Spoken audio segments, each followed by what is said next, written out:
సమయం బట్టి ఎంతో వందనాలు తండ్రి. ఈ జూమ్ ఫోరం బట్టి ఎంతో వందనాలు. సిపిఎం పరిచర్య బట్టి ఎంతో వందనాలు తండ్రి.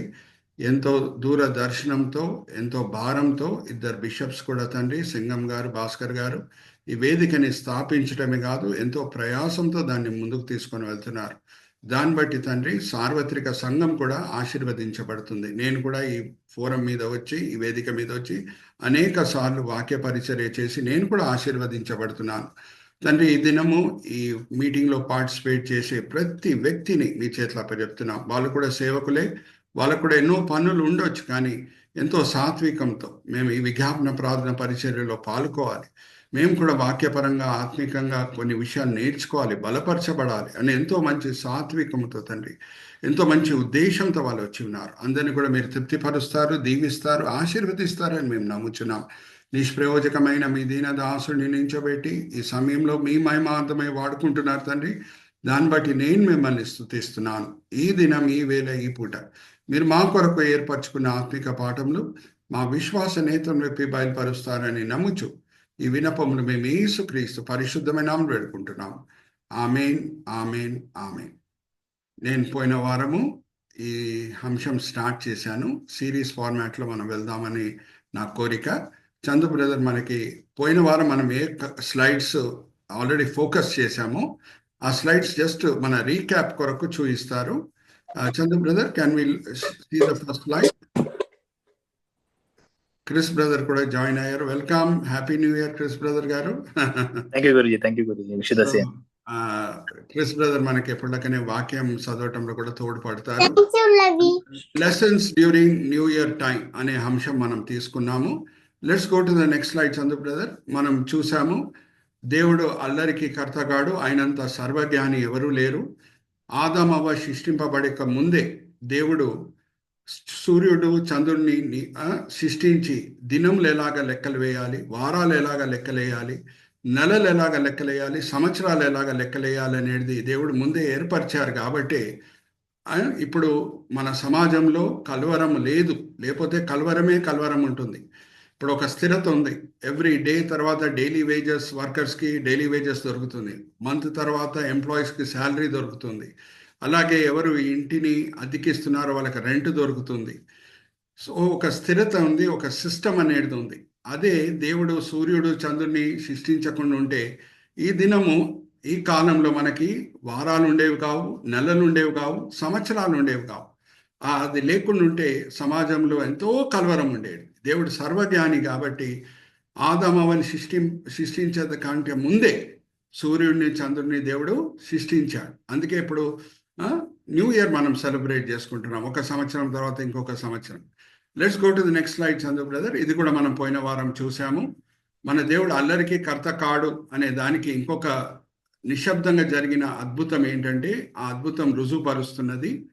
Let's go to the next slide. ఇశ్రాయేలీలు 40 సంవత్సరంలో అరణ్యంలో ప్రయాణం చేశారు. 25 లక్షల ప్రజలు నడుచుకొని వెళ్ళేటప్పుడు ఒక్కసారి కూడా స్టాంపీడ్ జరగలేదు. ఎందుకు? దేవుడు వాళ్ళని ఒక క్రమం ప్రకారంగా, ఒక పద్ధతి ప్రకారంగా నడిపించుకొని తీసుకొని వెళ్ళాడు. ప్రత్యక్ష గుడారం చుట్టూ వాళ్ళు ఎలాగా గుడారాలు వేసుకోవాలి, ఏ గోత్రం ఎక్కడెక్కడ ఉండాలి, ఇదంతా కూడా సంఖ్యాకాండం మనం 2-3 అధ్యాయాల్లో చదువుకోవచ్చు. దాని తర్వాత మరి మనం సంఖ్యాకాండం 10వ అధ్యాయం చదివితే, let's go to the next slide Chandu brother. వాళ్ళు ఏ క్రమంలో నడుచుకొని వెళ్ళాలి, ఏ గోత్రం మొదట్లో వెళ్ళాలి. యూదా గోత్రం 2 గోత్రాలను తీసుకొని నడుచుకొని వెళ్ళాలి. దాని తర్వాత మెరారీలు, గెర్షోనీలు, ప్రత్యక్ష గుడారంతో కూడిన అన్ని వస్తువులు, నిబంధన మందసం కాకుండా వేరే అన్ని వస్తువులు ఎలాగ తీసుకొని రావాలంటే ఎద్దుల బండిలో తీసుకొని రావాలి. దాని తర్వాత రూబేన్ గోత్రం 2 గోత్రాలు, సిమియోను, గాద్ని తీసుకొని ముందుకు వెళ్ళాలి. వాళ్ళు వెళ్ళి ఇంకొక చోటలో ప్రత్యక్ష గుడారము ఏర్పరిచిన తర్వాత కోహాతీలు, వాళ్ళు కూడా లెవి కుటుంబంకి చెందిన యాజకులు, వాళ్ళు నిబంధన మందసంని మోసుకొని రావాలి. అంటే వాళ్ళు వచ్చే సమయంలోనే ఇంకొక చోటలో ప్రత్యక్ష గుడారము మెరారీలు, గెర్షోనీలు స్థాపించేస్తారు, ఆర్ కట్టేస్తారు, ఆర్ పెట్టేస్తారు. దాని తర్వాత ఎవరు నడుచుకొని రావాలంటే ఇఫ్రాయిం గోత్రము 2 గోత్రాలతో, బెంజమిన్, మనాషేతో.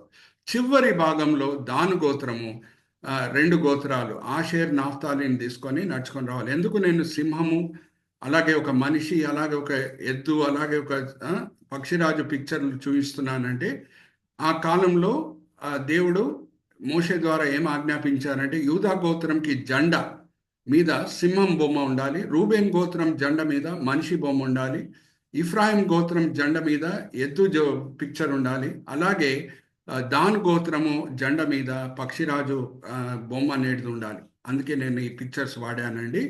ఒక్కసారి కూడా 40 సంవత్సరాల్లో స్టాంపీడ్ అనేది జరగలేదు. ఇప్పుడు కూడా మనం చూస్తాం, ఎక్కడన్నా చాలా మంది ఒకే ప్లేస్కి వస్తే స్టాంపీడ్ జరగడానికి ఆస్కారం ఉంటుంది.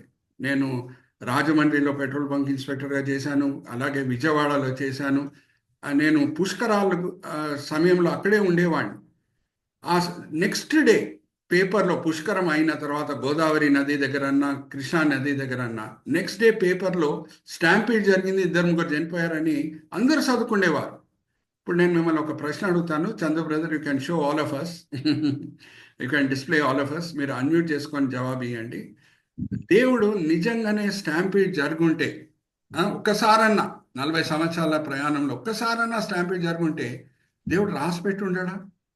తప్పకుండా రాసి పెట్టుంటారు సార్. కానీ ఒక్కసారి కూడా జరగలేదు కాబట్టి స్టాంపీడ్ జరిగిందని లేఖనంలో మనము చదువుకోవడానికి వీల్లేదు.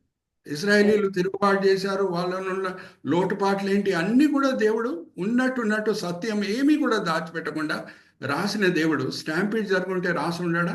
ఉంటుంటే మోషే ద్వారా రాపించేవాడు. కానీ అట్లా జరగలేదు, ఎందుకంటే ఒక క్రమము, ఒక పద్ధతి ప్రకారంగా దేవుడు వాళ్ళని నడిపించుకొని తీసుకొని వెళ్ళాడు. మనము శబ్దంతో కూడిన అద్భుతాలు బట్టి హల్లెలూయా ప్రైజ్ ది లార్డ్ చెప్తుంటాం, అది మంచిదే. కానీ నిశ్శబ్దంగా జరిగే అద్భుతాలు బట్టి కూడా మనం హల్లెలూయా ప్రైజ్ ది లార్డ్ చెప్పాలి. విశాలమైన ఎరికో గోడ కూలిపోతున్నది, హల్లెలూయా ప్రైజ్ ది లార్డ్ చెప్తాం. కానీ ఏ ఎరికో గోడ భాగం మీద రాహాబు ఇల్లు ఉండిందో అది కూలిపోవట్లేదు, దాన్ని బట్టి హల్లెలూయా ప్రైజ్ ది లార్డ్ చెప్పాలి. ఎందుకంటే రాహాబ్ కుటుంబ ఇంటి వాళ్ళందరూ కూడా ఆ ఇంటి లోపల ఉన్నారు. ఆ ఎరికో గోడ భాగం మీద ఎక్కడ రాహాబు ఇల్లు ఉండిందో అది కూలిపోయి ఉంటే ఇంటి వాళ్ళందరూ కూడా చనిపోయేవారు రాహాబ్తో పాటు. కానీ అది కూలిపోలేదు. Hallelujah praise the Lord. So శబ్దంతో కూడిన అద్భుతాలు ఎలాగా లేఖనంలో మనం చూసి చదివి దాన్ని బట్టి హల్లెలూయా ప్రైజ్ ది లార్డ్ చెప్తాము. నిశ్శబ్దంగా జరిగే అద్భుతాలు బట్టి కూడా మనం హల్లెలూయా ప్రైజ్ ది లార్డ్ చెప్పాలి. ఎందుకంటే మన దేవుడు అల్లరికి కర్త కాడు. ఆయన సంవత్సరాలని, వారాలని, నెలలని, దినములని నియమించాడు కాబట్టి ఇప్పుడు సమాజంలో ఒక స్థిరత అనేది ఉంది. మనము మరి 7 C's స్టార్ట్ చేసామండి ఫోకస్ చేయటము. Chandu brother, let's go to the first slide. ఎక్కడెక్కడ మొదటి నెల మొదటి దినం అనే మాట వాడబడిందో మనం చూసాము.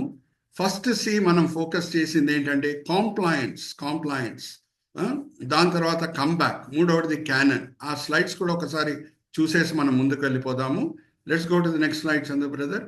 మోషేకి దేవుడు ఆజ్ఞాపించినట్టే ప్రత్యక్ష గుడారము కట్టబడింది. 40వ అధ్యాయము నిర్గమకాండం 16-17 వచనాలు మనం చూస్తే అక్కడ మోషే ఇంకా ప్రజలు 99.9% విధేయత కూడా చూపించట్లేదు, కానీ 100% విధేయత చూపిస్తున్నారు. మొదటి నెల మొదటి దినమున ఏం జరిగింది అని మనం చూస్తే అరణ్యంలో వాళ్ళు ప్రత్యక్ష గుడారంని కడుతున్నారు, పెడుతున్నారు. ఇంకా 100% ఒబీడియన్స్ చూపించారు కాబట్టి ఆ దినమున దేవుని మహిమ ఆ ప్రత్యక్ష గుడారం మీద దిగి రావటం మనం చూస్తున్నాం. అక్కడ చూడండి, మేఘం దిగి వచ్చుట. చందు బ్రదర్ ఒకసారి మేఘం దిగి వచ్చుట ఒక్కసారి దాని మీద కర్సర్ పెట్టి చూపించండి. 100% ఒబీడియన్స్ చూపిస్తున్నారు కాబట్టి నేను క్రిస్ బ్రదర్ సాయం తీసుకుంటాను. మొదటి నెల మొదటి దినమున అనే మాట అక్కడ రాయబడి ఉన్నది. 40వ అధ్యాయం 16-17. దాని తర్వాత మరి 40వ అధ్యాయం 34వ వచనం. క్రిస్ బ్రదర్ ఒక్కసారి చదివించండి.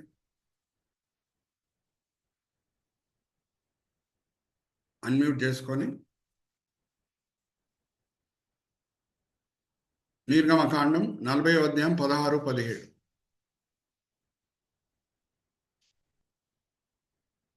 Chandu brother, you can display all of us.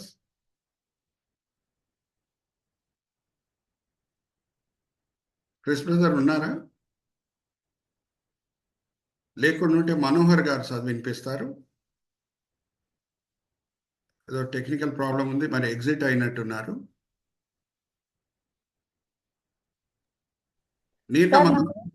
చదవమ్మా. 40వ అధ్యాయం 16-17. నిర్గమకాండం సంధ్యారాణి గారు. మోసే ఆ ప్రకారము చేశాను, యెహోవా అతనికి ఆజ్ఞాపించిన వాటన్నింటిని చేశాను, అలాగుననే చేశాను. 2వ సంవత్సరమున మొదటి నెలలో మొదటి దినమున మందిరం నిలవబెట్టబడెను. ఉమ్. యెహోవా అన్ని మోషేను కూడా మోషే దేవుడు చెప్పినట్టే చేశాడు కాబట్టి 34వ వచనంకి మనం వస్తే ఏమని రాయబడి ఉంది అది చూడమ్మా, చదవమ్మా.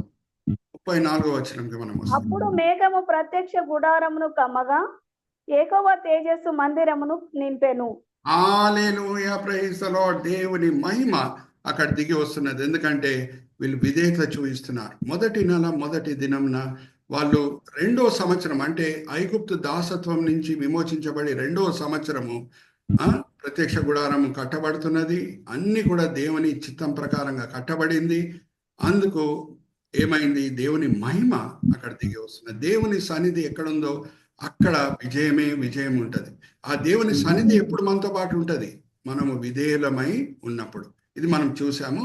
Let's go to the next slide Chandu brother. Next సి మనం చూసాం ఏమనంటే, ఏ క్రైస్తవుడన్నా ఆయన జీవితంలో ఎక్కడన్నా ఒక చోటలో రాజీ పడి కింద పడిపోయి ఉంటే, ఆర్ ఎక్కడన్నా దిగజారిపోయి ఉంటే, మొదటి నెల మొదటి దినమున హెజెకియా రాజు ఏం చేశాడు, వాళ్ళ నాన్నగారు ఆహాజ్ భయంకరమైన విగ్రహారాధికుడు, ఆలయంని అస్సలు పట్టించుకోలేదు. ఆలయంలో ఎక్కడ చూసినా దుమ్ము, ఎక్కడ చూసినా కంపు, ఎక్కడ చూసినా అపవిత్రత కనిపిస్తున్నది. కానీ మొదటి నెల మొదటి దినమున 2వ దినవృత్తాంతం 29వ అధ్యాయం 17వ వచనం మనం చదివితే, మరి హెజెకియా రాజు ఆ ఆలయంని శుభ్రం చేయటం స్టార్ట్ చేస్తున్నాడు. అలాగే మన క్రైస్తవ జీవితంలో ఎక్కడన్నా మనం రాజీ పడి ఉంటే, ఎక్కడన్నా అపవిత్రత మన హృదయం లోపల దూరి ఉంటే, ఇదే సరి అయిన సమయం మన క్రైస్తవ జీవితంని మరి మనము పరిశుద్ధపరచుకుంటుట, మనకు తెలియకుండా లోపల దూరిన అపవిత్రతని తీసివేయుట.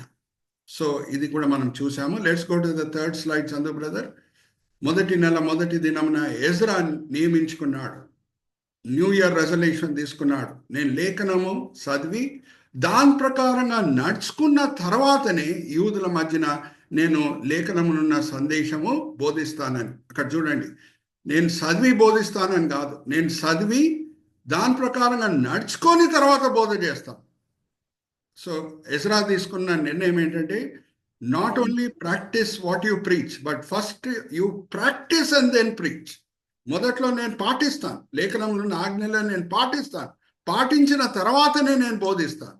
ఇదే విషయం మనం యేసుక్రీస్తు ప్రభు జీవితంలో కూడా మనం గమనించవచ్చు. అమ్మా ఒక్కసారి చదవమ్మా, అపోస్తల కార్యం 1వ అధ్యాయం 1వ వచనం. Let's go to the next slide Chandu brother. ఓ థెయోఫిలా, యేసు తాను ఏర్పరచుకున్న అపోస్తలులకు పరిశుద్ధాత్మ ద్వారా ఆజ్ఞాపించిన తర్వాత ఆయన పరమునకు చేర్చుకొనబడిన దినం వరకు ఆయన చేయుటకును బోధించుటకును ఆరంభించిన వాటన్నింటిని గూర్చి చేయుటకును బోధించుటకు అని ఉంది, కానీ బోధించుటకును చేయుటకు అని లేదు. Chandu brother, you can display all of us. జాగ్రత్త వినండి. లేఖనం అంతా కూడా పరిశుద్ధాత్మ ప్రేరేపణ వలన రాయబడటమే కాదండి, లేఖనంలో ఉన్న క్రమం ఉంది చూడండి, దాని వెనకాల కూడా మనకు పరిశుద్ధాత్మ ప్రేరేపణ కనిపిస్తుంది. ఏ ముందు బి రాదు, బి ముందు సి రాదు. ఉదాహరణకు నేను చెప్తున్నా, సమరయ స్త్రీతో ప్రభు వారు మాట్లాడినప్పుడు ఆరాధన విషయంలో ఏమంటారు, అమ్మా ఎక్కడ మనం ఆరాధిస్తున్నామో అది ముఖ్యం కాదమ్మా, ఆత్మతోనూ సత్యంతోనూ మనం ఆరాధిస్తున్నామా అది ముఖ్యమమ్మా అని అంటారు. సత్యంతోనూ ఆత్మతోనూ అని అన్నారు, ఆత్మతోనూ సత్యంతోనూ అని అంటారు. ఎందుకంటే ఆత్మ సహాయం ఉంటేనే మన ఆరాధనలో పరిశుద్ధత ఇంకా సత్యము కనిపిస్తుంది. అది ఆల్ అండర్స్టాండ్. అలాగే ఎజ్రా ఏం చేశాను అది కూడా మనం చదువుతాము. సహోదరి సంధ్యారాణి గారు చదివినిపిస్తారు. ఆయన తీసుకున్న నిర్ణయం ఏంటి, మొదటి నెల మొదటి దినమున. ఒకసారి చదవమ్మా, ఎజ్రా గ్రంథం 7వ అధ్యాయం 9-10 వచనాలు. Chandu brother, you can show that slide also. మొదటి నెల మొదటి దినమందు అతడు బబులోను దేశం నుండి బయలుదేరి దేవుని కరుణ హస్తము తనకు తోడై ఉన్నందున 5వ నెల మొదటి దినమున యెరూషలేమునకు చేరెను. కానీ 5 నెలల ముందు ఆయన తీసుకున్న నిర్ణయం ఏంటి, మొదటి నెల మొదటి దినమున. ఇప్పుడు చదవమ్మా. ఎజ్రా ఏకవ ధర్మశాస్త్రమును పరిశోధించి దాని చొప్పున నడుచుకొనుటకును ఇశ్రాయేలీయులకు దాని కట్టడలను విధులను నేర్పుటకును దృఢ నిశ్చయము చేసుకొనెను. చదివి మొదట్లో నడుచుకొని తర్వాత నేర్పుటకు ఆయన న్యూ ఇయర్ రెజల్యూషన్ తీసుకునేను. Hallelujah, praise the Lord. ఇంకొక ప్రశ్న కూడా నేను మిమ్మల్ని అడుగుతున్నాను. యేసుక్రీస్తు ప్రభువారు బాప్తిజం తీసుకునే సమయంలో, Chandu brother, you can show all of us, బాప్తిజం తీసుకునే సమయంలో ఆకాశం తెరవబడుతుంది. ఆకాశం నుంచి ఒక స్వరం వినిపిస్తున్నది, ఈయన నా ప్రియ కుమారుడు, ఈయన బట్టి నేను ఎంతో ఆనందిస్తున్నాను అని. ఇప్పుడు నేను మిమ్మల్ని ఒక ప్రశ్న అడుగుతున్నాను. యేసుక్రీస్తు ప్రభువారు బాప్తిజం తీసుకునే సమయంలో ఆల్రెడీ పరిచర్య ప్రారంభం చేసేసారా? బోధ చేయడం స్టార్ట్ చేసేసారా? కొండ మీద ప్రసంగం ఆల్రెడీ చేసేసారా? అద్భుతాలు చేయడం స్టార్ట్ చేశారా? లేదు. Praise the lord. ఆయన మొదట్లో పాటించి తర్వాత బోధ చేశాడు కాబట్టి ఆయన పరిచర్యలో ఒక శక్తి, ఒక అధికారము, ఆయన బోధలో ఒక శక్తి, ఒక అధికారం అందరికి కనిపించింది. ప్రజల మనసులు ప్రభావితమైన, కదిలింపబడినాయి.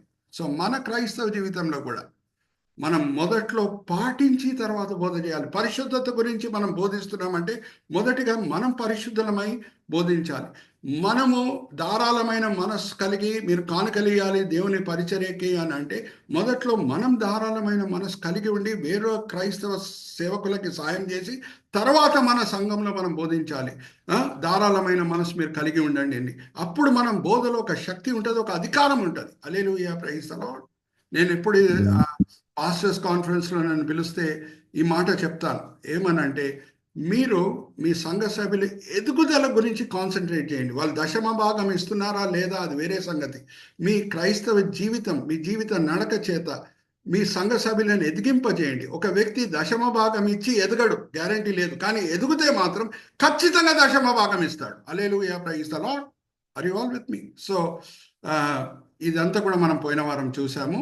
ఎవరు పోయిన వారం రాలేదు, for the benefit of them I have done a brief recap. ఇప్పుడు నేను నెక్స్ట్ స్లైడ్ చూపించే ముందు ఒక ప్రశ్న అడిగి ముందుకు వెళ్తాను. ఆ ప్రశ్నకి జవాబిచ్చటకు సిద్ధంగా ఉండండి.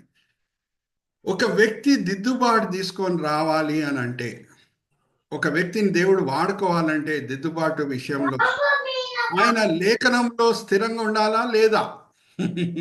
ఎవరి ద్వారా దేవుడు దిద్దుబాటు తీసుకొని వస్తున్నాడు, ఆయన లేఖనంలో స్థిరంగా ఉండే వ్యక్తియా కాదా? చెప్పండి. స్థిరంగా ఉండాలి. స్థిరంగా ఉండాలి. అయితే ఎజ్రా అనే పుస్తకమే ఉంది కదా, ఎజ్రా గురించి మనం చదువుకున్నాం. ఎజ్రా అనే పుస్తకం కూడా ఎందుకు దేవుడు అక్కడ పెట్టాడు? పాత నిబంధనలో ఎజ్రాని ఎలాగ వాడుకున్నాడు దేవుడు? ఒక గొప్ప దిద్దుబాటు తీసుకొని వచ్చే విషయంలో. హల్లెలూయా, ప్రైజ్ ది లార్డ్. ఒకసారి ఆలోచించండి. 3 పుస్తకాలు రాసిన ఒక వ్యక్తి బైబిల్లో సొలొమోన్. ఆయన దిగజారిపోయాడు, దేవుని దగ్గర నుంచి దూరం అయిపోయాడు. ఎందుకంటే తప్పు భార్యల వలన. అయితే ఇజ్రాయేలీలు బాబిలోన్ చెర నుంచి తిరిగి వచ్చిన తర్వాత విగ్రహారాధన లేదు, కానీ ఈ యూదులు ఎవరు తిరిగి వచ్చారో అన్య స్త్రీలను పెళ్లి చేసుకుంటున్నారంట. ఈ విషయము ఎజ్రాకి ఎప్పుడు తెలిసిందో, ఎజ్రా స్పందన ఎలాగుండింది మనం చూద్దాం. ఒకసారి చదవండమ్మా, ఎజ్రా గ్రంథం 9వ అధ్యాయం 1-4 వచనాలు. బ్రదర్ చదవండి. ఈ సంగతులు సమాప్తమైన తర్వాత పెద్దలు నా యొద్దకు వచ్చి ఇజ్రాయేలులను, యాజకులను, లేవీలను, కనానీయులు, హిత్తీయులు, పెరిజీలు, యెబూసీలు, అమోనీయులు, మోయాబీలు, ఐగుప్తీయులు, అమోరీయులు అను దేశపు జనములో నుండి తమ్మును తాము వేరుపరుచుకొనక వారు చేయు అసహ్యమైన కార్యములను తామే చేయుచు వారి కుమార్తెలను పెండ్లి చేసుకొనుచు తమ కుమారులకును తీసుకొనుచు పరిశుద్ధ సంతతిగా ఉండవలసిన తాము ఆ దేశపు జనులతో కలిసి కొనిన వారైరి.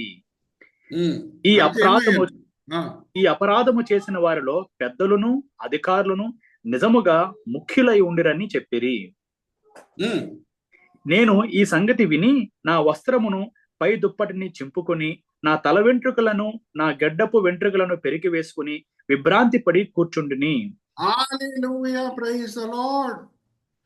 నాయకుడుగా ఆయన దుఃఖం ఏంటో చూయిస్తున్నాడు. హల్లెలూయా, ప్రైజ్ ది లార్డ్. ఎవరు? ఆత్మిక నాయకుడైన ఎజ్రా. ఎవరు నిర్ణయించుకున్నారో నేను దేవుని వాక్యం మొదట్లో పాటించి తర్వాతనే బోధ చేస్తాను అని నియమించుకున్న నాయకుడు స్పందన ఎలాగుండింది? దేశం వేపున బద్దు సందులో నించొని ఏడుస్తున్నాడు. హల్లెలూయా, ప్రైజ్ ది లార్డ్. అమ్మా ఆయన లేఖనంలో స్థిరంగా లేకుండా ఉంటే, లేఖనంలో ఉన్న చరిత్ర ఆయనకు తెలియకుండా ఉంటే, సొలొమోను కూడా తప్పుదారిలో వెళ్ళాడు తప్పు భార్యల వలన అని ఆ విషయం తెలియకుండా ఉంటే ఏడుస్తాడా? ఏడవడే.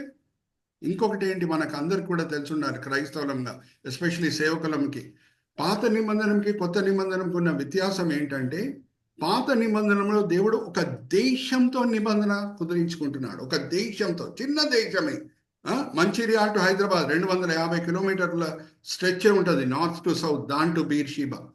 సో ఒక చిన్న దేశంతో నిబంధన కుదిరించుకుంటున్నాడు. దేశంలో ఎవరైనా ఒక్కరు పొరపాటు చేసినా సరే దేవుడు దేశంని లెక్కలు అడుగుతాడు. ఒక్క ఆచాను పాపం చేసినప్పుడు, ఎరికో పట్టణంలో ఉన్న వెండి బంగారంని దొంగిలించినప్పుడు దేవుని ఉగ్రత దేశం మీద వచ్చింది. హల్లెలూయా, ప్రైజ్ ది లార్డ్. ఉందా అలాగే? ఒకసారి చదువుదాము. శ్రీకాంత్ బ్రదర్ చదివినిపిస్తారు. యెహోషువ గ్రంథం 7వ అధ్యాయం 1-2 వచనాలు బ్రదర్. యెహోషువ గ్రంథం 7వ అధ్యాయం 1-2 వచనాలు. శపితమైన దాని విషయములో ఇజ్రాయేలు తిరుగుబాటు చేసిరి. ఎట్లనగా యూదా గోత్రములో జెరహు ముని మనవడును, జబ్దీ మనవడును, కర్మి కుమారుడైన ఆఖాను శపితము చేయబడిన దానిలో కొంత తీసుకొనిన గనక యెహోవా ఇజ్రాయేళ్ల మీద కోపించెను. ఇజ్రాయెల్ మీద కోపించెను, దేశం మీద. ఇప్పుడు నేను ఇంకొక వాక్య భాగం కూడా క్రిస్ బ్రదర్ తో చదివిస్తాను. ఇక్కడ నా ఫింగర్స్ చూడండి. ఇజ్రాయేలీలని ఐగుప్తు దాసత్వం నుంచి విమోచించి సీనాయి కొండ దగ్గర తీసుకొని వచ్చి వాళ్ళతో నిబంధన కుదిరించుకుంటున్నాడు. అక్కడ అందరూ అనే మాట ఎన్నిసార్లు రాయబడిందో మనం చూద్దాం. అందరూ. ఓకే, 1 కొరింథీ 10వ అధ్యాయం మొదటి 4 వచనాలు చదవండి బ్రదర్. నా ఫింగర్స్ చూడండి. ఓకే, సహోదరులారా, ఈ సంగతి మీకు తెలియకుండా నాకు ఇష్టం లేదు. అదేదనగా మన పితరులు అందరూ మేఘము కింద ఉండిరి, వారు అందరూ సముద్రంలో నడిచిపోయిరి, అందరూ మోషేను బట్టి మేఘములోను సముద్రంలోను బాప్తిస్మం పొందిరి, అందరూ ఆత్మ సంబంధమైన ఒకే ఆహారం భుజించిరి, అందరూ ఆత్మ సంబంధమైన ఒకే పానీయమును పానము చేసిరి. Thank you brother, praise the lord. అందరూ 5 సార్లు, అంటే ఓన్లీ మోషే, మిరియాము, ఆరోన్ని మాత్రమే దేవుడు ఐగుప్తు దాసత్వం నుంచి విమోచించలేదు. అందరినీ, ఫుల్ దేశంని విమోచించి సీనాయి కొండ దగ్గర తీసుకొని వచ్చి ఫుల్ దేశంతో నిబంధన కుదిరించుకున్నాడు. అందుకే ఒక్క ఆకాన్ పాపం చేసినా సరే దేవుని ఉగ్రత ఇజ్రాయెల్ దేశం మీద వస్తుంది. ఏమైంది? వాళ్ళు ఇంకొక పట్టణం, చిన్న పట్టణం ఐతో వెళ్ళి యుద్ధం చేసినప్పుడు ఏమైంది? ఓటమి, ఓటమి, ఓటమి, ఓటమి. ఒకసారి చదువుదామా? 22వ అధ్యాయం 20వ వచనం యెహోషువ గ్రంథం. ఎందుకు ఎజ్రా ఇలాగా స్పందిస్తున్నాడు? ఎందుకు ఆయనకు అంత దుఃఖం కలుగుతుంది? ఎందుకు అంత దుఃఖంతో, భారంతో ఎందుకు స్పందిస్తున్నాడు? ఎందుకంటే ఆయనకు తెలుసు దేశంతో దేవుడు నిబంధన చేసుకున్నాడని. 22వ అధ్యాయం యెహోషువ గ్రంథం 20వ వచనం. ఓకే, జెరహు కుమారుడైన ఆఖాను ప్రతిష్ఠితమైన దాని విషయములో తిరగబడినప్పుడు ఇజ్రాయిలీల సర్వ సమాజం మీదకి కోపం రాలేదా? తన దోషం వలన ఆ మనుషుడు ఒక్కడే మరణమాయనా? హల్లెలూయా, ప్రైజ్ ది లార్డ్. సర్వ సమాజం మీద దేవునికి కోపం వచ్చింది. సో ఎజ్రాకు తెలిసి ఇది దేశంతో చేసిన నిబంధన అని. అదే కొత్త నిబంధనకి మనం వస్తే సువార్త ప్రపంచం అంతా కూడా వ్యాపిస్తున్నది. ఇప్పుడు ప్రతి స్థానిక సంఘంతో దేవుడు నిబంధన కుదిరించుకుంటున్నాడు. ఇప్పుడు ప్రతి స్థానిక సంఘం ఒక చిన్న ఇజ్రాయెల్ వలె దేవునికి కనిపిస్తుంది. ఇప్పుడు నేను సూటిగా ఒక ప్రశ్న అడుగుతున్నాను.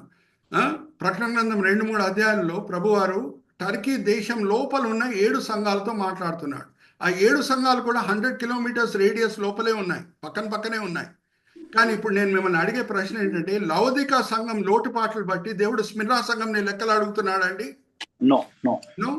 అలాగే మనం చూస్తే సార్దిస్ సంఘం లోటుపాటు బట్టి దేవుడు ఫిలడెల్ఫియా సంఘంని లెక్కలు అడుగుతున్నాడా? ఇప్పుడు కొత్త నిబంధనలు ఏంటంటే ప్రతి స్థానిక సంఘంతో దేవుడు నిబంధన కుదిరించుకుంటున్నాడు. ఇది ప్రతి సేవకునికి తెలిసి ఉండాలి.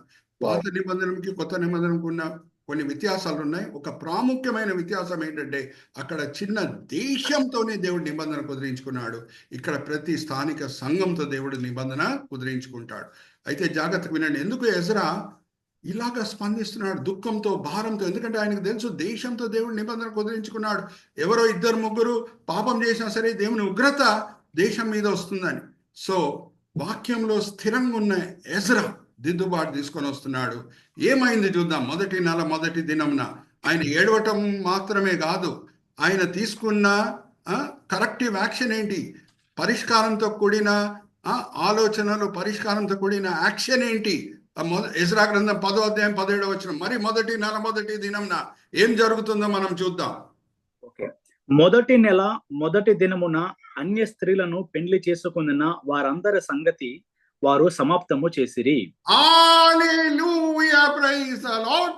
మొదటి నెల మొదటి దినంన ఆ పెద్ద సమస్యకి పరిష్కారం వస్తున్నది. ఎందుకంటే ఒక వ్యక్తి నిలిచి ఉన్నాడు దేవుని కొరకు. ఆ వ్యక్తి ఎవరు? నేను వాక్యం చదవటమే కాదు, వాక్యం ప్రకారంగా నడుచుకొని తర్వాత బోధ చేస్తాను అని నిర్ణయించుకున్న వ్యక్తి. Hallelujah, praise the Lord. You all understanding? మొదటి నెల మొదటి దినమున ఒక గొప్ప దిద్దుబాటు తీసుకొని వస్తున్నాడు ఎజ్రా. ఇంకా అలాగే దిద్దుబాటు అనగానే మనకి వెంటనే ప్రొటెస్టెంట్ రిఫర్మేషన్ గుర్తొస్తుంది. ఎవరు గుర్తొస్తారు? మార్టిన్ లూథర్ గారు గుర్తొస్తారు.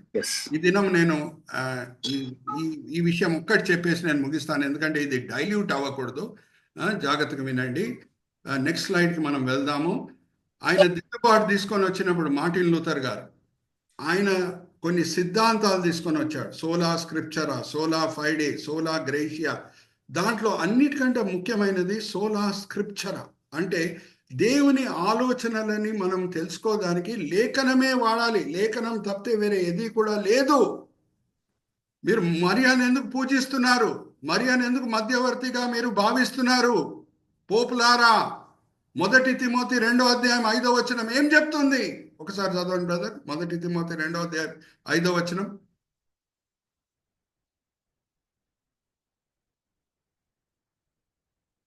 మొదటి తిమోతి 2వ అధ్యాయం 5వ వచనం. దేవుడొక్కడే, దేవునికి నరులకును మధ్యవర్తియు ఒక్కడే, ఆయన క్రీస్తు నరుడు. అరే, ఆయన క్రీస్తు యేసు అనే నరుడు. మీరు ఎందుకు మరియాను పూజిస్తున్నారు? ఆమె మన కొరకు శిలువ మరణం పొందలేదు. ఇంకా పోపులు తీసుకొని వచ్చిన ఇంకొక భయంకరమైన ఆచారం ఏంటంటే, ఏమన్నా ఎవరన్నా తప్పు చేస్తే పోపు దగ్గర వెళ్ళి ఫైన్ చెల్లించాలి. దాన్ని ఏమంటారంటే ఇండల్జెన్సెస్ అని అంటారు. అరే, ఒక వ్యక్తి విశ్వాసంతో దేవుని దగ్గర వెళ్ళి క్షమాపణ కోరుకుంటే దేవుడు క్షమిస్తాడు. ఒకసారి చదువుదామా? మొదటి యోహాను 2వ అధ్యాయం 1వ వచనం. మొదటి యోహాను 2వ అధ్యాయం 1వ వచనం. మీరు పోపుకి వెళ్ళి ఎందుకు ఫైన్స్ కడుతున్నారు? ఎందుకు పెనాల్టీస్ కడుతున్నారు? మన మధ్యవర్తి ఎవరు? మన వైపున ఉత్తరవాది ఎవరు? మొదటి యోహాను 2వ అధ్యాయం 1వ వచనం చదవండి బ్రదర్. నా చిన్నపిల్లలారా, మీరు పాపము చేయకునుటకై ఈ సంగతులను మీకు రాయిచున్నాను. ఎవడైనను పాపము చేసినడలా నీతిమంతుడైన యేసు క్రీస్తు అను ఉత్తరవాది తండ్రి యొద్ద మనకు ఉన్నాడు.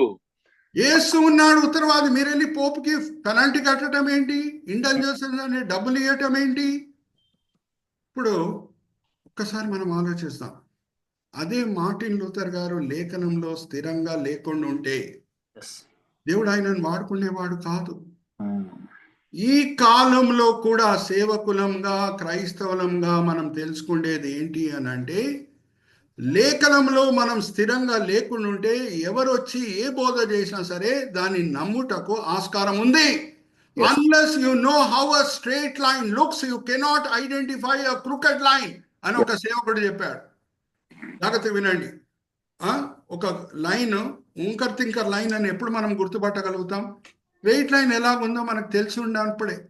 లేఖనం ఏం చెప్తుందో మనకు తెలియకుండా ఉంటే ఏ వ్యక్తి ఏమొచ్చి బోధ చేసినా సరే నమ్ముటకు, తప్పుదారిలో వెళ్ళుటకు ఆస్కారం ఉంది.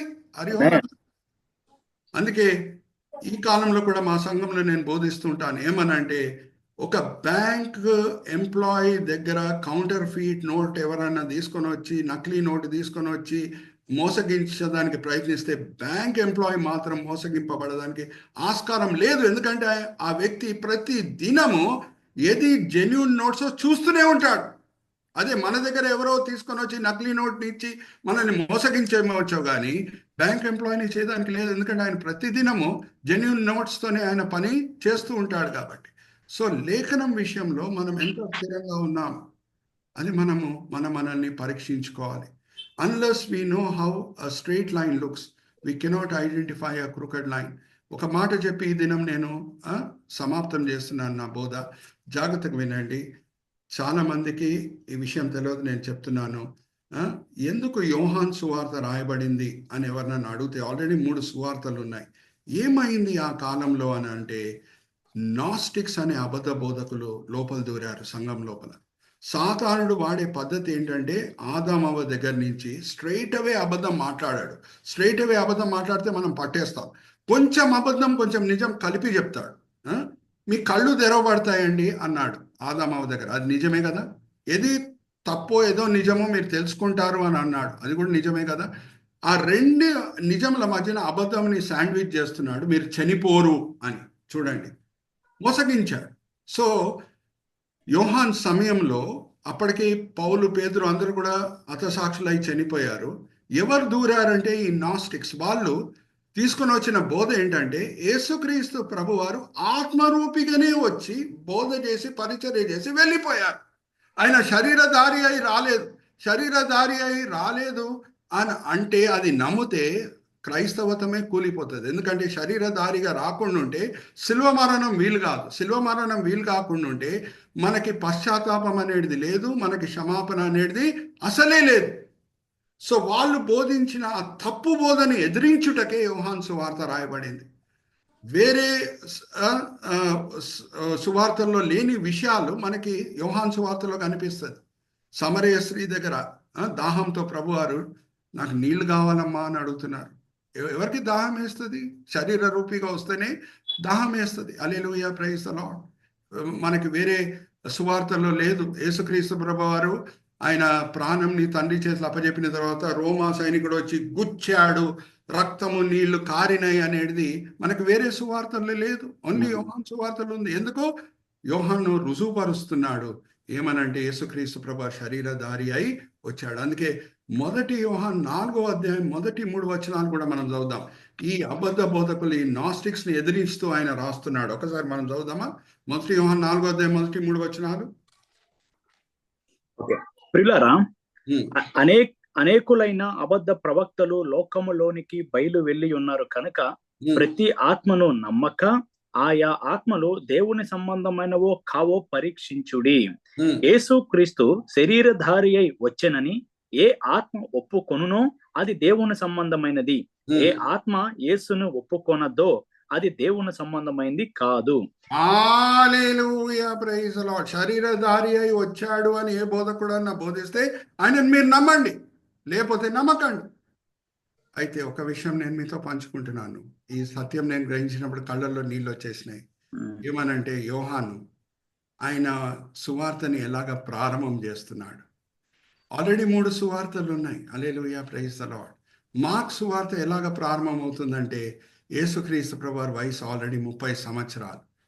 బాప్తిజం పొంది పరిచర్య ప్రారంభం చేస్తున్నారు. మత్తయి సువార్తను మనం తీసుకుంటే యేసుక్రీస్తు ప్రభువారి వంశావళిని అబ్రహాం వరకు తీసుకొని వెళ్తున్నాడు. ఎవరు? మత్తయి. Praise the lord. లూకా సువార్తలు మనం చూస్తే యేసుక్రీస్తు ప్రభువారి వంశావళిని లూకా ఆదాం దగ్గర తీసుకొని వెళ్ళిపోయాడు. హల్లెలూయా, ప్రైజ్ ది లార్డ్. ఇప్పుడు యోహాన్ కూర్చున్నాడు సువార్త రాయుటకు.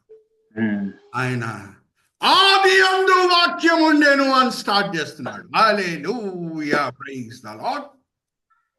30 సంవత్సరములు కాదు, అబ్రహాం వంశావళితో కాదు, ఆదాము వంశావళితో కాదు, ఆదియందు లేఖనం ఉండెను, ఆయన శరీరధారి అయి వచ్చెను. హల్లెలూయా, ప్రైజ్ ది లార్డ్. సో లేఖనం విషయంలో సేవకులు మనం అందరం కూడా అన్ని మనకు తెలుసుందని కాదు, కానీ ప్రతిసారి ఆది కాండం నుంచి ప్రకటన గ్రంథం, ఆది కాండం నుంచి ప్రకటన గ్రంథం చదువుతూనే ఉండాలి. బైబిల్ ఎప్పుడు మనకి కొత్తగానే ఉంటుంది. హల్లెలూయా, ప్రైజ్ ది లార్డ్. చదవబడిన ఒకే లేఖన భాగంని మరి ఇంకొకసారి చదివితే, ప్రభువా నేను ఈ కోణం నుంచి నేను చూడలేదే, ఈ ధననిధి నువ్వు దాచిపెట్టావా అని గ్రహించి మన హృదయాల్లో ప్రభువారి పట్ల రుణంని, ప్రేమని నూతన పరుచుకుంటూ మనం హల్లెలూయాలు చెప్తాం. సో ఎన్నిసార్లు మనం బైబిల్ చదివినా సరే అది కొత్తగానే ఉంటుంది. సో ఎజ్రా, లేఖనంలో స్థిరంగా ఉన్న ఎజ్రాని వాడి మొదటి నెల మొదటి దినంన గొప్ప దిద్దుబాటు దేవుడు అక్కడ తీసుకొని వచ్చాడు. ఇక్కడ నేను ముగిస్తున్నాను. నేను ఫ్లోర్ మరి బిషప్ విల్సన్ గారికి బిషప్ సింగం గారికి అప్పచెప్తాను. తండ్రి, ఈ సమయం బట్టి ఎంతో వందనాలు. ఇక్కడ చేరిన ప్రతి పార్టిసిపెంట్ బట్టి ఎంతో వందనాలు తండ్రి. 15 మంది ఉన్నారు, వాళ్ళు కూడా సేవకులే, సేవకురాలే. వాళ్ళు ఈ సమయంలో వేరేదో పనులు చేసుకొని ఉండొచ్చు, కానీ మేము విజ్ఞాపన ప్రార్థన పరిచర్యలో పాల్గొవాలి. బద్దు సందుల్లో నించొని ప్రార్థన చేసేవాళ్ళు దేవుని దృష్టిలో చాలా ప్రాముఖ్యమైన వ్యక్తులు అని ఎంతో తండ్రి సాత్వికంతో వాళ్ళు ఈ పరిచర్యలో పాల్గొంటున్నారు. వాక్యపరంగా ఆత్మీకంగా మేము బలపరచబడాలి అని మంచి ఉద్దేశంతో వాళ్ళు ఇక్కడ వచ్చి ఉన్నారు. అందరినీ కూడా మీరు తృప్తిపరుచున్నారు, దీవించున్నారు, ఆశీర్వదించున్నారని మేము నమ్ముచున్నాము. నిష్ప్రయోజకమైన మీ దీన దాసుని నిలిచబెట్టి మీ మహిమార్థమై వాడుకున్నారు తండ్రి. దాన్ని బట్టి నేను మిమ్మల్ని స్తుతిస్తున్నాను. ఈ దినం ఈ వేళ ఈ పూట మీరు మాకు నేర్పించిన పాఠములు మేము వినే వాళ్ళగానే కాకుండా అమలు పరిచే వాళ్ళగా మమ్మల్ని అందరినీ సరిదిద్దండి. ఈ వినపములు మేము యేసుక్రీస్తు పరిశుద్ధమైన నామములో వేడుకుంటున్నాము. ఆమేన్, ఆమేన్, ఆమేన్.